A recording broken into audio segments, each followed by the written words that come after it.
Post. What the fuck is post-COVID? That's not a real thing. I think it's a religious concept. Kind of like the rapture. Well, sort of like how, smallpox stopped being a thing for Europeans because they all kind of had it a little bit. Do you think that some people had smallpox nostalgia? I mean, I'm certain there were businesses that relied on the presence of smallpox. The blanket industry? I don't know. That might have been a swing and a miss. No, the blanket industry reoriented towards imperialism. Oh, wow. I just felt myself sink a little closer to hell. Man, I can... Like, you ever just look down and see your ankles are a little dirty? A little dirty. They're, just a little bit scalded from, being sitting in, I don't know, what's there? Lava? Lava just... Brimstone? What the fuck is brimstone, anyway? What is brimstone? Because other than its stereotypical presence in hell, I'm not too plugged into that. It's never described in a context other than hell, so I don't actually know what it is. All right, so let's play the context game. We know that it must be present in Europe, right? Europe, yeah. There aren't too many volcanoes in Europe, because my first guess would be that it has something to do... I mean, I guess there are volcanoes in Europe. I'm pretty sure the most famous volcano was in Europe. But I feel like the term brimstone is a slightly newer word than the word Pompeii. You see, this is why we need a geology x theology course, so we can present these things more clearly and understand them as adults. What the fuck is brimstone? Do you know how terrible it is when I'm shopping at the supermarket and the guy handling my credit card says, "Hey, could you identify the origin of brimstone?" And there I am, standing like a fucking moron. Whenever I go to the fucking grocery store, he asks me to name the 5 good emperors in the proper order, and sometimes I get it right. Oh man, I think you would not have much of a problem in that theoretical version of the world. That is not a hard knock Sam life. In fact, if he disagrees with your answers, you might get angry at him. This might be the source of a fucking Supreme Court case. Well, there's no controversy on what order the 5 good emperors, kind of came and went in. There is a little bit of controversy on whether Antoninus Pius was in fact a good emperor or not, although little enough information exists about his reign. You can only really speculate. The real challenge would be if he tried to get me to name all of the emperors of the Crisis years. That I cannot do, and I do not think anyone could if they are not actively a scholar of that particular period of Roman history. Want to hear everything you need to know about monarchy? Yeah. The number of good emperors being pared down to a clean 5. Okay. It's because it's not quite right. I think there were good emperors for a given whatever. Fine, ACAB. Yeah. It's Eab? It was a term that Eab? Eab. It was a term coined by Gibbon when he was writing the history of the decline and fall of the Roman Empire. He also chronicled its rise. So a little bit of a misnomer there, but they were just the 5 good emperors of the, oh god, what the fuck would they call it? The Nerva and Antonine dynasty, right? Because Nerva was the first good emperor, but honestly, did the sequels not measure up? No, he wasn't even that great. He was his big triumph was choosing Trajan as his successor. Man, there's a triumph pun in there that I really cannot make without just half of the audience blinking into the sun. Like blinking, and about a quarter of the audience being like, yeah, that's an easy fucking pickings, asshole. Next time, bring your fucking A game. Also, I guess when you evaluate the quality of an emperor, there's a quality that I think often goes overlooked in history for good reason, because you should try to generally improve things. My favorite. But just a list of plate spinning presidents, monarchs, etc. throughout human history. People who just didn't shit the bed. You gotta hear about Elagabalus. Mm-hmm. Elagabalus. What, was he just the emperor of near crisis? No, Elagabalus was such a fucking trash fire. That if he, perhaps they, perhaps she, there's some conversation about all of that, existed in today's world. How exactly do I put this? Will they be the main character of The Onion? I think they'd be way the fuck too into anime. Well, And hello, I think- Heligopolis. And I think specifically they'd be way the fuck too into, like, Pretty Cure or something like that. Oh, boy. You know, I have never seen one of those, by the way. I just know of their preeminence. It's just this monolithic thing. It's sort of like overlooking a mountain. Like, you kind of can't. It's huge. But, you know, you're looking at it and you see the things in front of it that rather than the mountain itself. If the disaster of modern civilization goes on for 4 or so more months, I think I will have the time to load myself up with either sugar, a white powder, or a different white powder, and just do the fucking shoujo version of that Shonen Jump issue I did.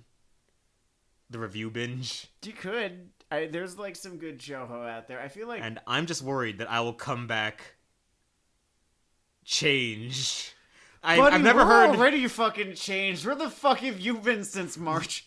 re-changed. I'm already like 3 layers of changed in my dumb autobiography. Okay, I just don't want to become the fucking pre-cured version of myself. Like, I'm really hoping this thing is mediocre to bad. I think it's gonna be pretty fucking samey. Because if you look... Alright, so I've been on TV tropes at the very least, right? I'll go through the character pages sometimes, just because I'm fucking bored.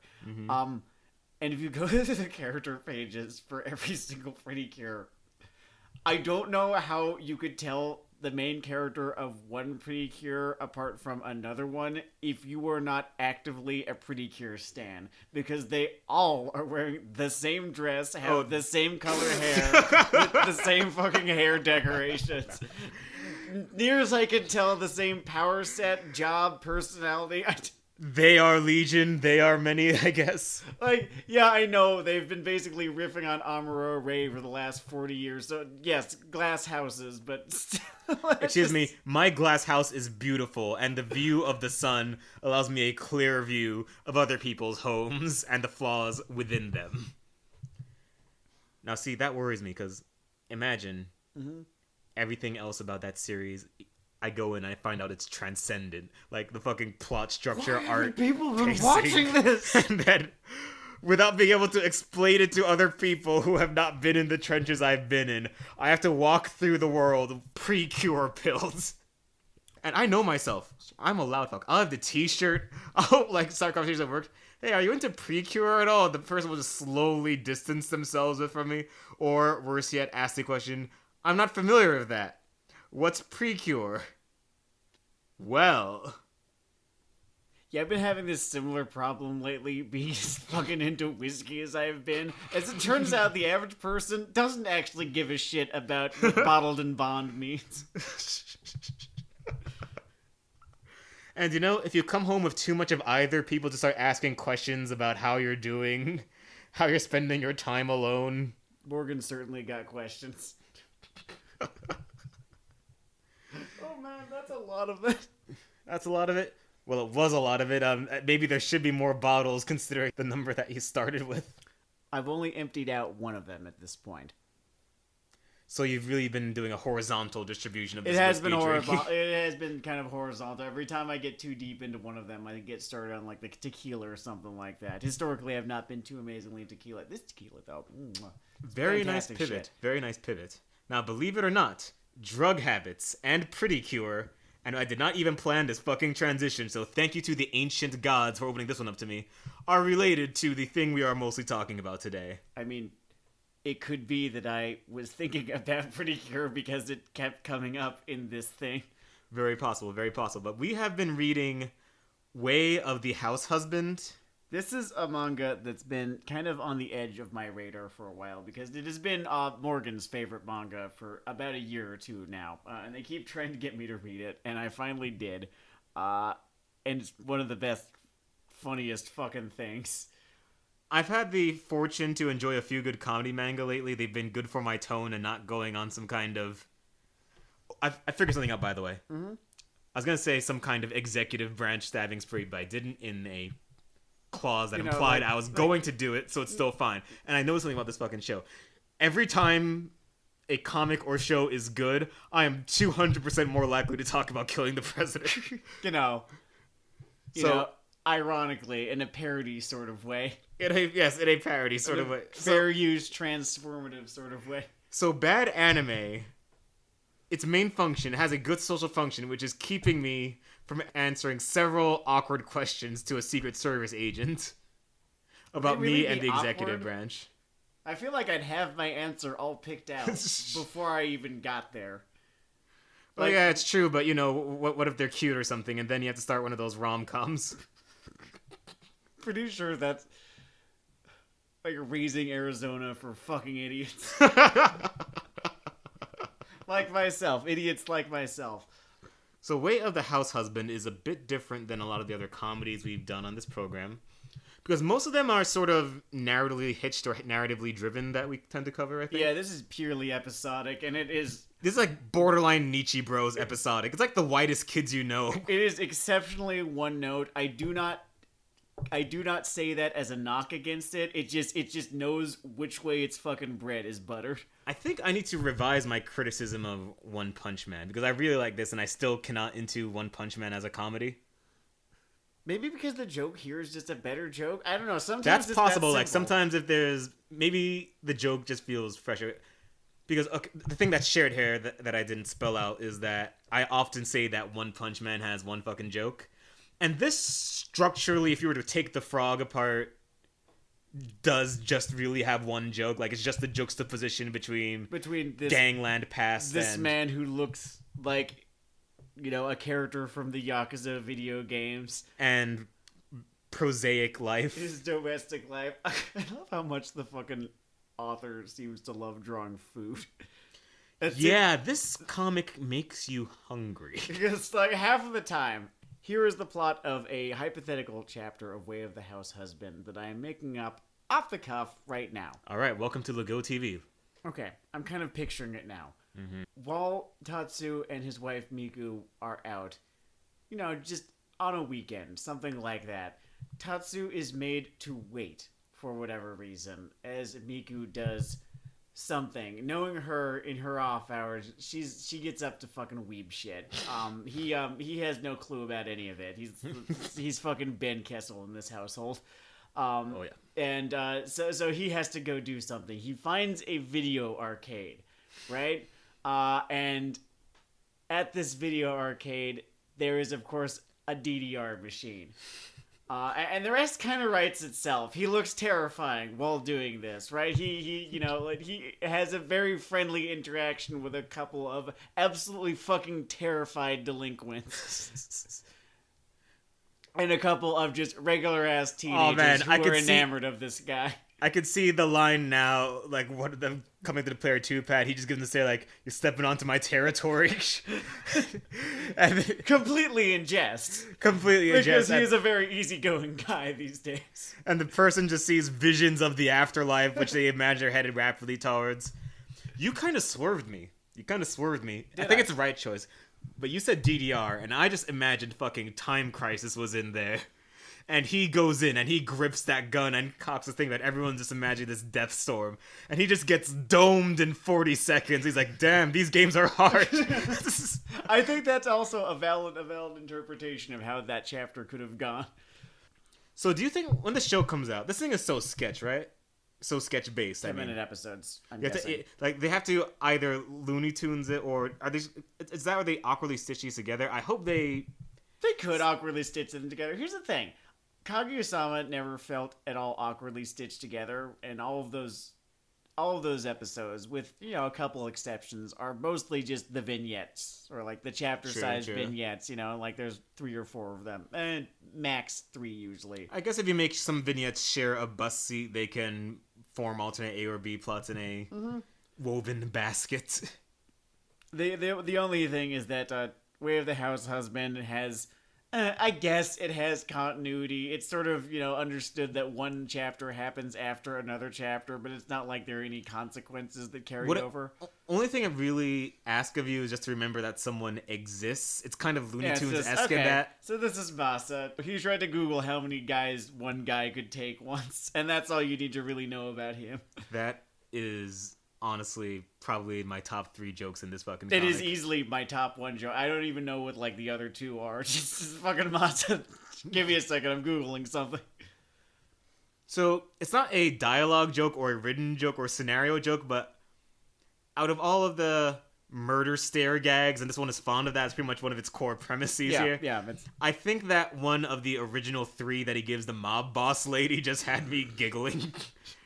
Well, it's because this guy's author, he likes constructing goofy tableaus. Yeah. And a lot of the chapters end on a goofy tableau, which will feature Tatsu drawn, as hyper, Yakuza-y and realistically. The great thing about this is that he literally looks like he's from another manga. Like, he's drawn with a different art style than everyone else in this fucking It is very comic. well done. This manga is extremely well served by the art chops. Yes.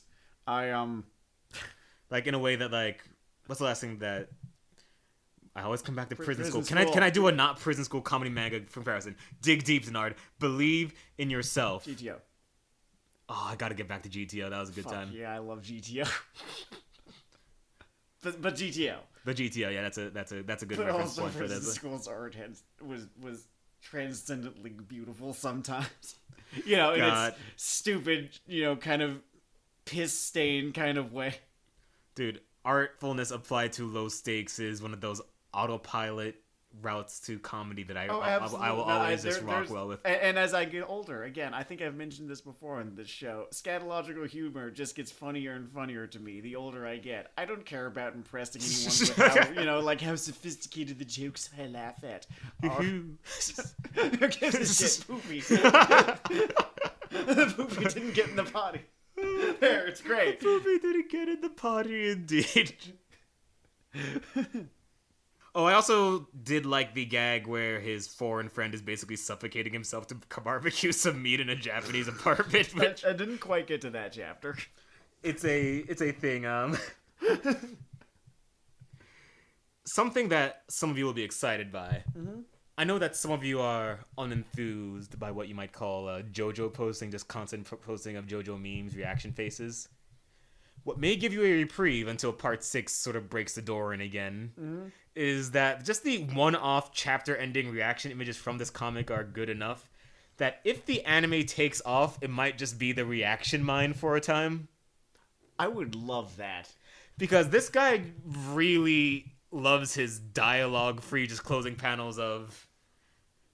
It's that thing that Kaguya does in the middle of chapters a lot, where, like, the environmental blackout, and it's just that shit. That one right there. It's that, but he likes to put it at the end, and it works well there. It's also, I don't know, it's different. Most people like to put a sort of tag one-liner there. No, it's usually a goofy tableau is what closes this thing. Yeah.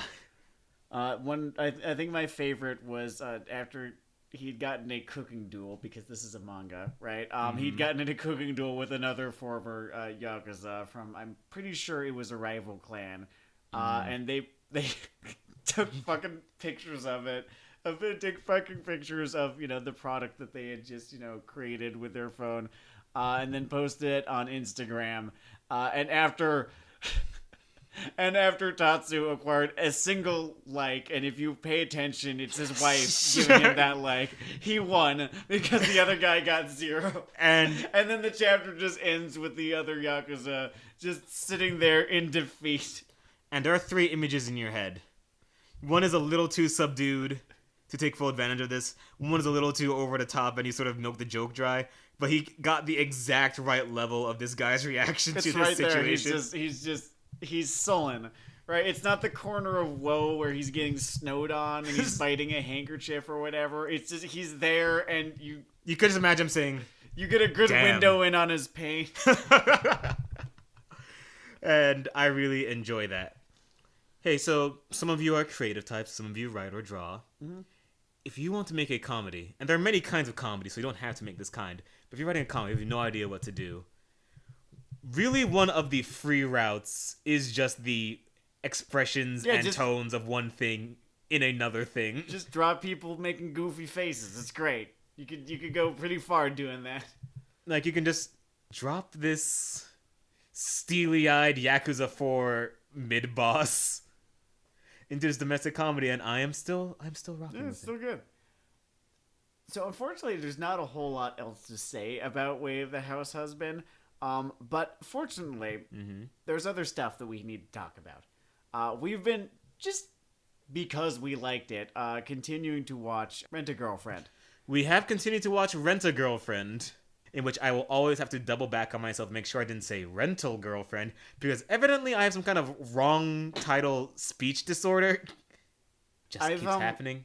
I think I've done it with dates' names. I had this one fucking friend in college who just fucking refused to pronounce any of the proper nouns from Warhammer Fantasy correctly. Like, they were right in the fucking front of his face. Skirvin.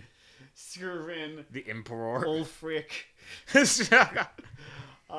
Well, Ulfric is just way too much Skyrim. Yeah, I think he just played too much Skyrim at that point in time. But okay, so Rent-A-Girlfriend, right? Acquires some stupid anime bullshit that only makes the things that work about this show more apparent, I felt. Oh, yeah, it's like the frog dissecting itself in a way. So the free-floating element that just is not scanning to all on our part is very annoying, is that they introduced this new Romantic Rival 2, right? Romantic Rival 2, right? Who's this, this blue-haired chick who's... They never tell you what age she is, but it's not a great one, I don't think. So I'm fascinated by the age question here. Because I don't quite remember... Well, I guess Kazuya is probably 18 or 17, right? He's 18. He's between... 18 or 19. He's 18 or 19. He's 18 or 19 because he's a college freshman, so he's got to be somewhere around there. I'm kind of fascinated because every version of this girl is annoying. Mm-hmm. But it would make a different core gag for each number in my head. Because if she's 17, he's sort of just making his life harder. Mm-hmm. If it's 16, it's kind of in that amusing comic amuse zone. And if it's 15, he needs to put her in fucking detention or something because... No. Bad boy. No, you can't. Well, so do not pass go. The sort of situation is that he begins getting... They don't say stalked, but, that's what's happening. By his idiot friend's girlfriend, and I'm doing air quotes right there, because she is quite clearly... Oh, yeah, you guys are always missing girlfriend. Some excellent visual gags on this podcast. It's really just such a fucking shame that the TV producer never noticed me. I do most episodes in a handstand. Yeah, man. But yeah, he's getting stalked by his friend's air quotes girlfriend, who was another rental girlfriend because... And then she threatens to blow the whistle. World of X. She threatens to blow the whistle on his little fucking operation unless she is allowed to be his actual girlfriend.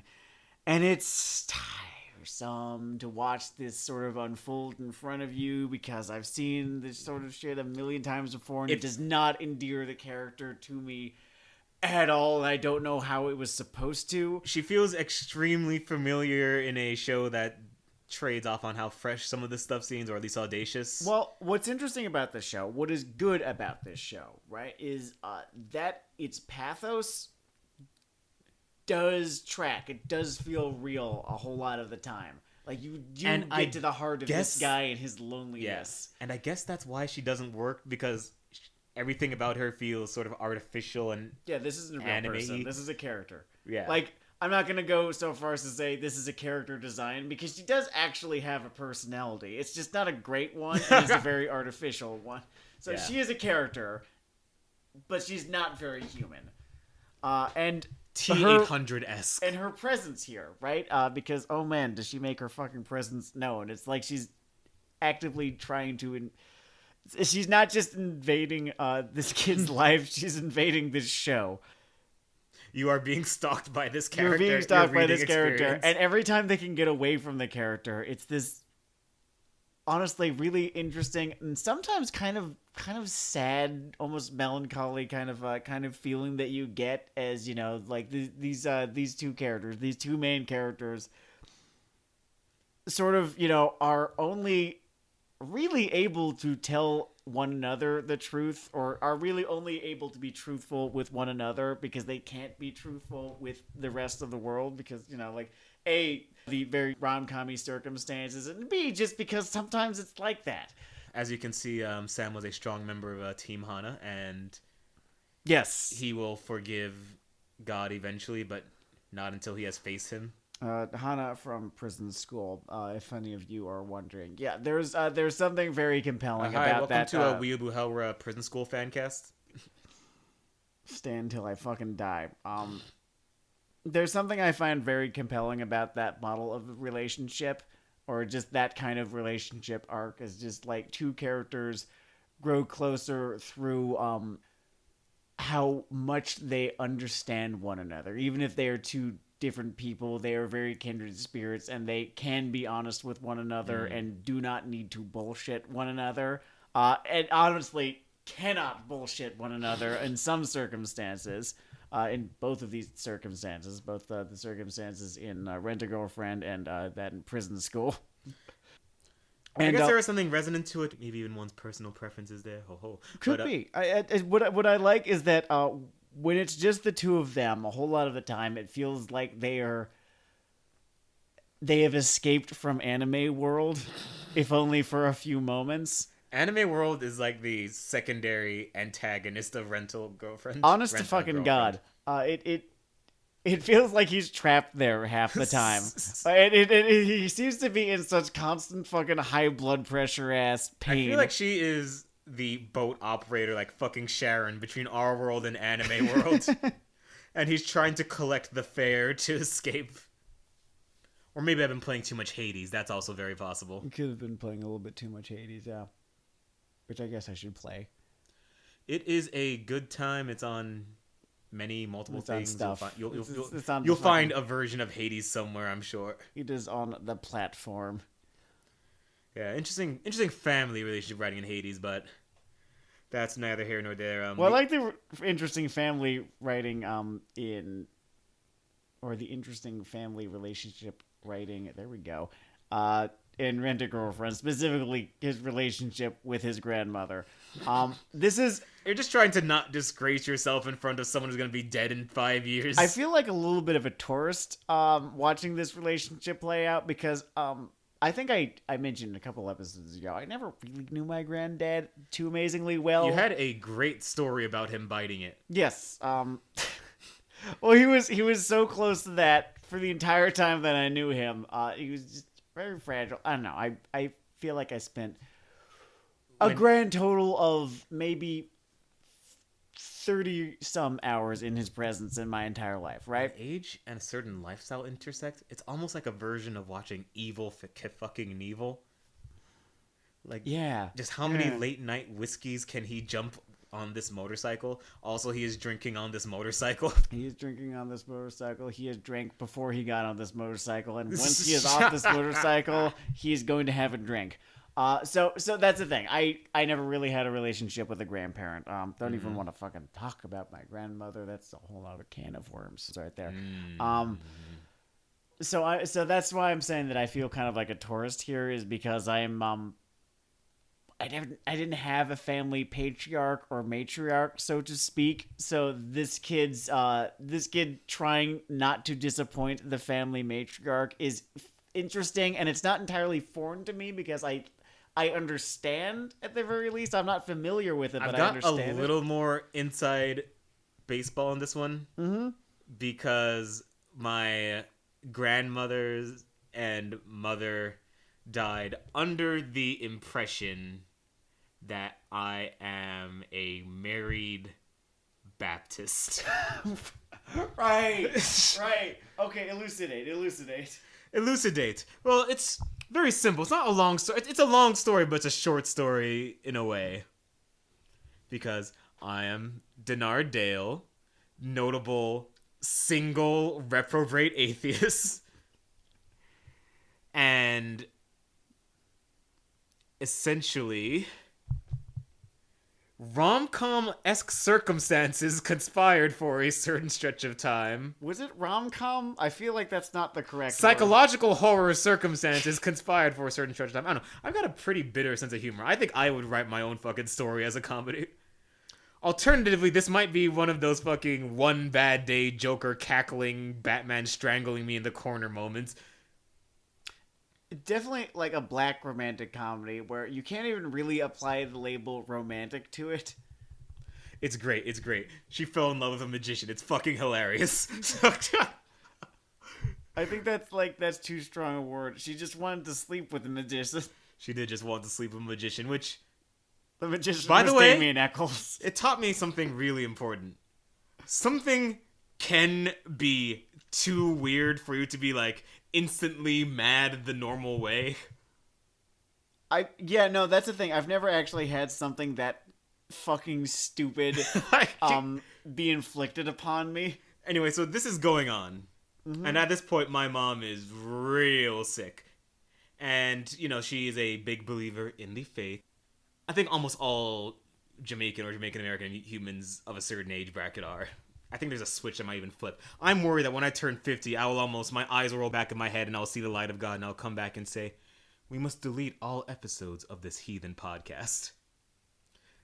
The point, and I almost do have one, is that due to her beliefs on, you know, me not going to hell and me not dying alone, I kind of sort of kept the information door swung towards the idea that... Sorry, I just don't get to church that often, you know? I just don't get to church that often, and, oh, you know me and Miriam, as I just sort of fucking put bullets in Eminem's gun. Oh shit, I used their fucking name too. I could have cut that one out. Nope. Anyway, the point, I do have one, is that I understand that you want them to leave the world in a certain tone, and do you really need them to leave worrying about reality? Like, what is real? Or true? Honestly, yeah, like, well, if, you know, reality is, you know, what is created by us, then, you know, who is to say that you cannot create another person's reality? You know, and, like, who's to say that it's not real? So, I think this also leads to, despite my general bitchiness about a lot of rom-com shows, I think I almost give this show a little more rope in terms of him just going through lying jump shots to keep it away from his dying grandma. Please. Because I have done... I've disappointed everyone in my life. I've disappointed myself more than anything. I can't disappoint her. Because you will go through fucking Mission Impossible Rogue Nation stunts to avoid dealing with that conversation. I can believe that. It's, again, I feel like a tourist. It's fascinating. I've just never had to do anything like that. Also, like the grandma here, my mom was hilarious. Here's a story. I know exactly what story it is. Oh, you know exactly which one? Yeah. Okay. Just me and my sister in 2016. Going, man, this election's crazy. Can you believe this clown show? Yeah, I can't wait until this is over and put him behind us. And my mom, she stops just short of the Wizard of Oz Wicked Witch cackle and just says, you don't understand these white people that well, do you? And I'm like, oh, actually, mother, 538 says...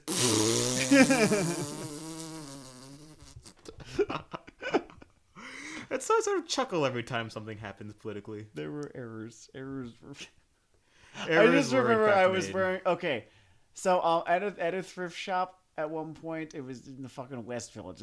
At this Goodwill in the West Village, I found a white t-shirt that had the 90s cup, you know, kind of the 90s cup pattern on it. Okay. And, you know, I bought it immediately. It was $2.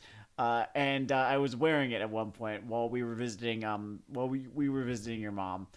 What I had not noticed when I bought it was that it was actually branded. There's this stupid fucking Facebook meme page called Fuck Jerry. Yeah. That basically steals content, rebrands it. They've just started it's like a new gen albino black sheep E-bombs world. That sort of thing, yeah. they are without souls. Like I think someone published like some sort of expose on this meme page, and the people who work for it, and they are fucking content zombies. Fucking Cylons. Yeah. So the logo "Fuck Jerry," which is just. It's in Comic Sans. They don't really have a logo. It's sort of printed across one of the left, I think, like the left sleeve of this T-shirt, right? And here we are at your sweet God-fearing mother's apartment in Jersey, and I forget that is printed on this thing. So as I pass by her on the way to or from the kitchen, she just asked me, "What did Jerry do to you?" And I have to fucking leave the room. It was a fucking achievement. Oh, I miss her so much. Me too, though I do get to steal 20 years of jokes now, but yeah, I miss her a lot. Constantly. Oh man. I can only fucking speculate what her take on the moment would be. Other than probably maybe 3 called shots. It did not look uphill from her perspective. So, by the way, even though... Sorry, not to drift race too hard in the directions of the episode. Mm-hmm. I will say that even though the last batch of episodes, and we are almost finished the season, have not been pitching as hot for rent girlfriend, I am still enjoying the experience overall. Yeah, absolutely. I think, again, it is the sort of aggravating anime elements that have been introduced that have highlighted just how strong the character writing is for the 2 principal characters. So, I almost wonder if I'm fucking getting worked here, because maybe I am. Oh man, if she's just cutting the fucking Montreal promo, singing "Oh Canada." Playing fucking Brit's theme song and being like, who are you expecting? Amazing. It's We at least know from Mammy that they don't necessarily expect. I know. No good way to say it. There's no good way to say her name. I can only say it because I get like a 10% debuff on it from the black thing, but I know from Mammy that. Sorry, I know from Aunt Jemima. She's Aunt Jemima on this podcast now. I know from Aunt Jemima that the author is at least not committed to the idea that every waifu must be, for lack of a better term, face. Yeah, no, I think there's something to that, because Mami, you pay attention to the fucking OP, you know, you will know straight up that she is the bad guy of this fucking show. There's a second and a half or so, less than that. I missed it on my first run through. I missed it on my first fucking 6. I wasn't paying attention. When you see it, you'll shit bricks. Yeah. Haven't heard that one in a fucking while. Right. Yeah. So I think there's something to what you're saying, in that, you know, we are introduced to what seems at first like a waifu gallery, and then it's just this collection of really not very pleasant people.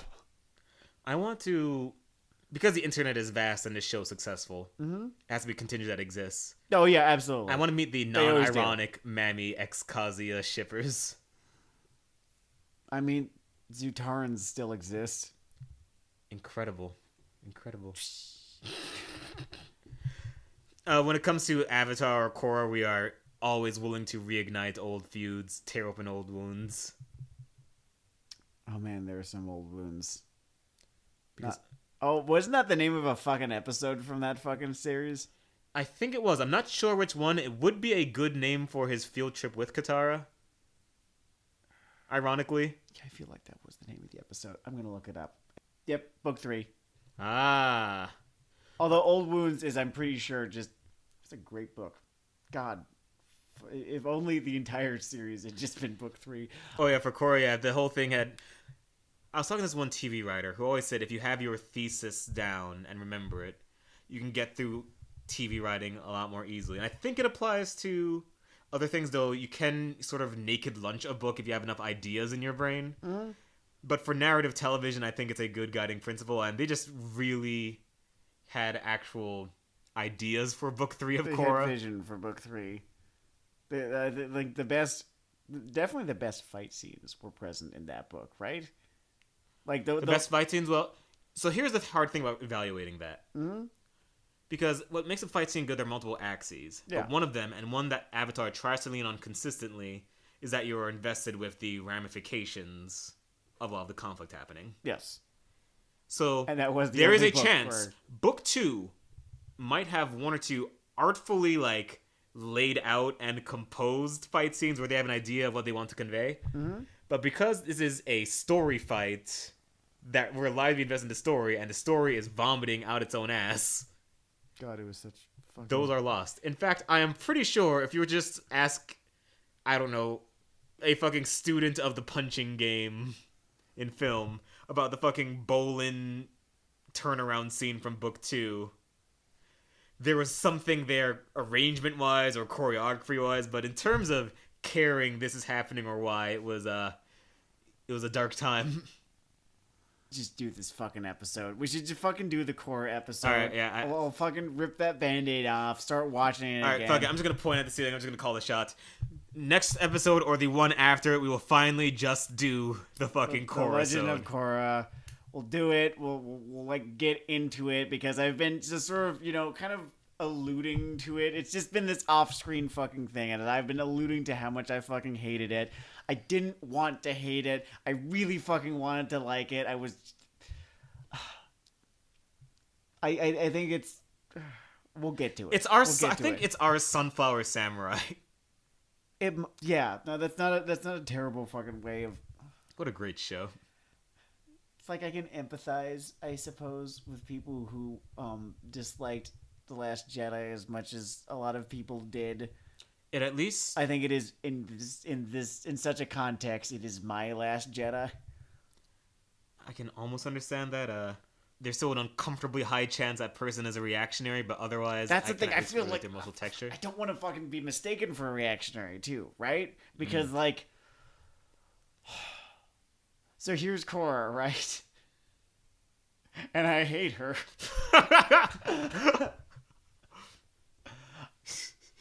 But I will never make the argument. I will never even try to make the argument that Korra is a Mary Sue. I wish she was a fucking Mary Sue. I wish she was a Mary Sue. Jesus Christ, you know how much more direction it would give the fucking plot if it was about how sweet this new character is, that at least they think she is? It'd be fucking great. Instead of watching...